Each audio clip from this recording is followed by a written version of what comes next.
Assalamualaikum warahmatullahi wabarakatuh. Kami dari kelompok 5 yang beranggotakan saya sendiri Lukna Halia Syafa Abdillah dan Mukhlisa Putra, Lutif Hafifah akan mempresentasikan tentang penilaian konsumsi pangan, yaitu survei konsumsi pangan tingkat nasional.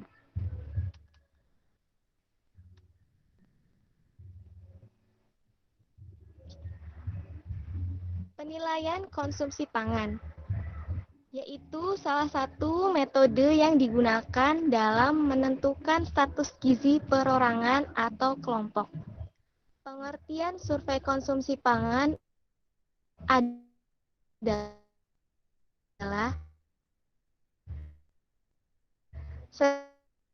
dan dengan menggunakan metode pengukuran yang sistematis, menilai asupan zat gizi dan mengevaluasi asupan zat gizi sebagai cara penilaian status gizi secara tidak langsung.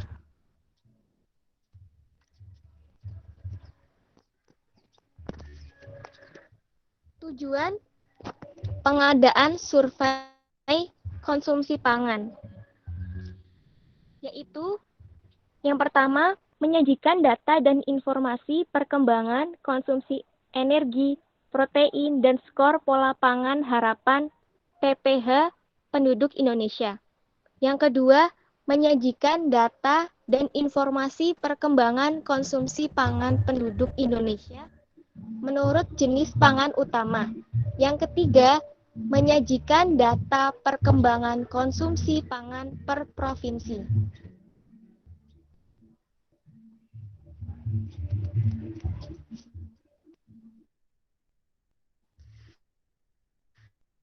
Pangan tingkat ada dua cara,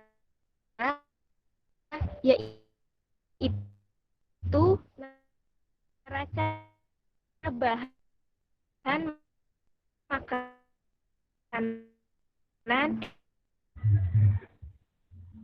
Selanjutnya akan dilanjutkan oleh Mukhlis.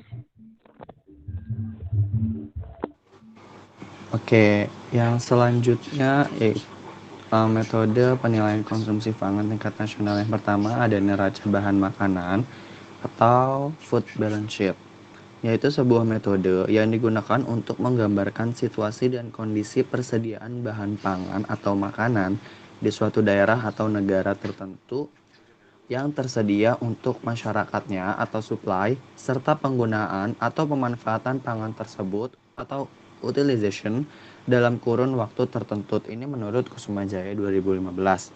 Metode ini menunjukkan persediaan bahan makanan untuk setiap komoditas dan olahannya dalam kilogram per kapita per tahun serta dalam gram per kapita per hari yang biasa dikonsumsi penduduk berdasarkan pada sumber penyedia dan pengguna.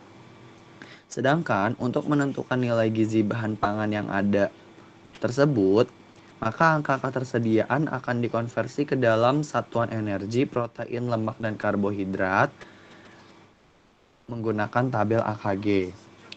Nah, pada neraca bahan makanan ini di tabelnya menurut Novi 2018 terdapat 19 kolom yang memberikan informasi terkait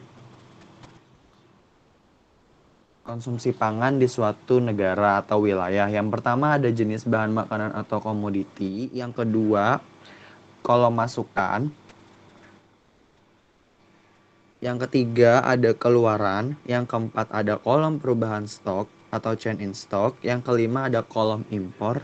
Yang keenam ada kolom penyediaan dalam negeri sebelum ekspor. Yang ketujuh kolom ekspor. Yang kedelapan kolom penyediaan dalam negeri. Yang kesembilan kolom pakan. Dan yang kesepuluh bibit. Lalu pada kolom ke-11 ada makanan. Kolom ke-12 itu ada bukan makanan. Kolom 13 ada tercecer. Kolom 14 ada bahan makanan. Kolom ke-15 kilogram per tahun. Kolom ke-16 gram per hari. Kolom 17 energi dalam setahun. Satuan kalori atau satuan kalori per hari. Kolom ke-18, protein dalam satuan gram per hari. Dan kolom yang terakhir adalah lemak dalam satuan gram per hari. Nah, berikut adalah contoh gambar tabel neraca bahan makanan yang digunakan untuk menentukan konsumsi pangan suatu wilayah tertentu. Ya, bisa di next. Selanjutnya ada jenis dan sumber data. Teman-teman bisa lihat sendiri bahwa beberapa bahan makanan itu didapatkan dari sumber lain. Jadi data yang digunakan pada metode neraca bahan makanan itu merupakan data sekunder yang berasal dari instansi atau dinas yang terlibat dalam pengumpulan data tersebut. Misal pada tingkat provinsi kita akan mendapatkan data dari Dinas Pertanian, Dinas Kelautan dan Perikanan, Dinas Kehutanan dan Perkebunan, Dinas Perindakop dan UKM, Bapeda Provinsi, Bulog, Dinas Perhubungan dan BPS. Bahkan penilai atau orang yang mensurvei melakukan wawancara turun ke lapangan untuk mengumpulkan data tambahan kepada distributor, pedagang, atau pengecer bahan pangan dari pasar, pabrik, maupun toko swalayan atau supermarket yang ada di wilayah tersebut. Teman-teman bisa baca sendiri produksi atau bahan-bahan tersebut bisa didapatkan dari mana saja sumber datanya. Next.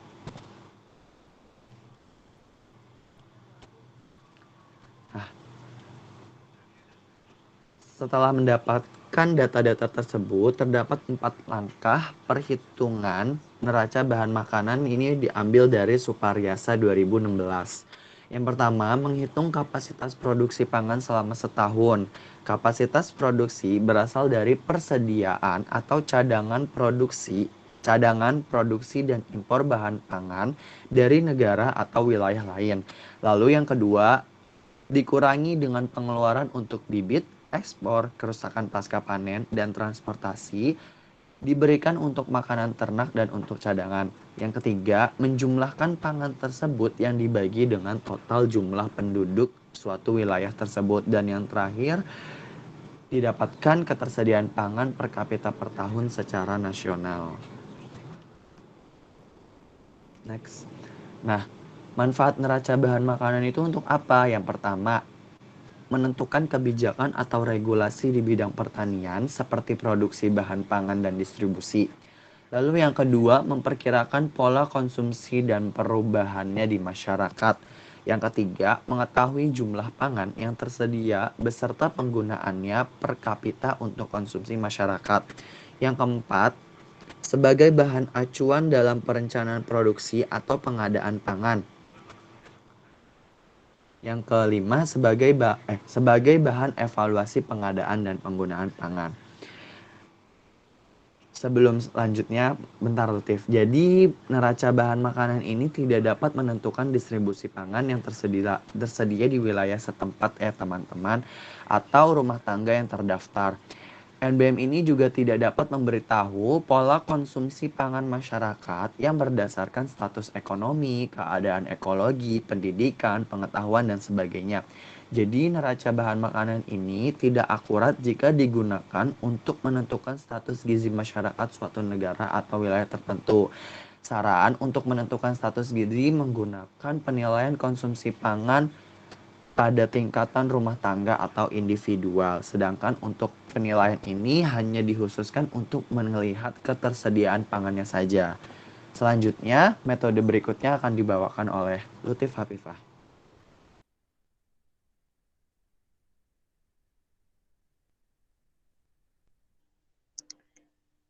Selanjutnya, metode survei diet total. Survei diet total atau SDT merupakan survei yang memiliki tujuan untuk mengkaji secara kimia yang terdapat pada makanan yang telah dikonsumsi oleh penduduk. SDT penting dilakukan karena berdasarkan data yang telah diperoleh dari Diskesdes 2010, makanan yang dikonsumsi masyarakat Indonesia belum sesuai dengan kebutuhan. Di Indonesia sampai saat ini belum pernah dilakukan SDT yang mencakup survei konsumsi pangan dan analisis senyawa kimia di dalam bahan pangan.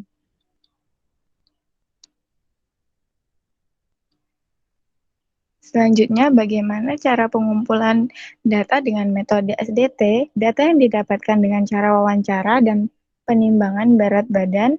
Berikut adalah hal-hal yang perlu diwawancarai kepada responden. Yang pertama ada pengenalan tempat, keterangan rumah tangga, dan anggota rumah tangga, daftar hidangan, keterangan individu, konsumsi makanan individu, recall 1 kali 24 jam, daftar makanan yang dikonsumsi 24 jam terakhir, URT atau porsi, serta sumber air.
SDT didasarkan terdapat pada Market Basket Studies, yakni jenis makanan yang terdiri dari bahan diet rata-rata dikelompokkan usia, jenis kelamin yang telah dipilih dibeli dari outlet eceran di kota-kota perwakilan tiap negara dalam satu atau lebih banyak waktu per tahun.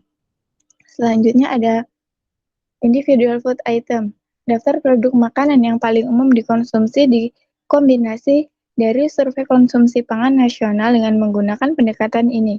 Sumber makanan kontaminan spesifik dan nutrisi dapat diidentifikasi. Yang terakhir ada duplikat portion studies. Terdapat kelompok secara acak dipilih individu-individu dan kemudian setiap individu diminta untuk mengumpulkan sebagian duplikat dari semua makanan dan minuman yang telah dikonsumsi lebih dari satu atau beberapa periode terus-menerus selama 24 jam.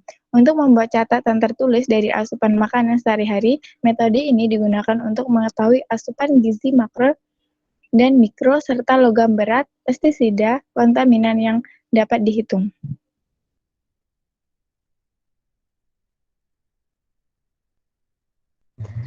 Untuk Unity of Science, penilaian konsumsi pangan. Bismillahirrahmanirrahim. Wa kulu mimma razaqakumullahu halalan thayyiba wattaqullaha alladzi antum bihi mu'minun. Artinya, dan makanlah makanan yang halal lagi baik dari apa yang Allah telah berikan rezekikan kepadamu, dan bertakwalah kepada Allah yang kamu beriman kepadanya. Quran Surat Al-Maidah ayat 88. Untuk UOS yang kedua, yaitu Bismillahirrahmanirrahim. Innama nut'imukum liwajhillah la nuridu minkum jazaa'a wala syakura. Artinya, sesungguhnya kami memberi makanan kepadamu hanyalah untuk mengharapkan keridhaan Allah. Kami tidak menghendaki balasan dari kamu dan tidak pula ucapan terima kasih. Quran Surat Al-Insan ayat 9.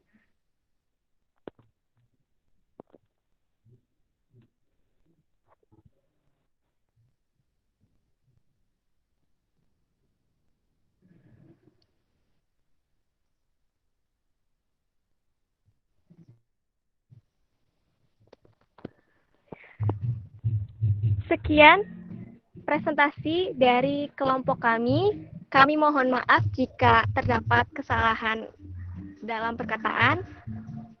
Wassalamualaikum warahmatullahi wabarakatuh.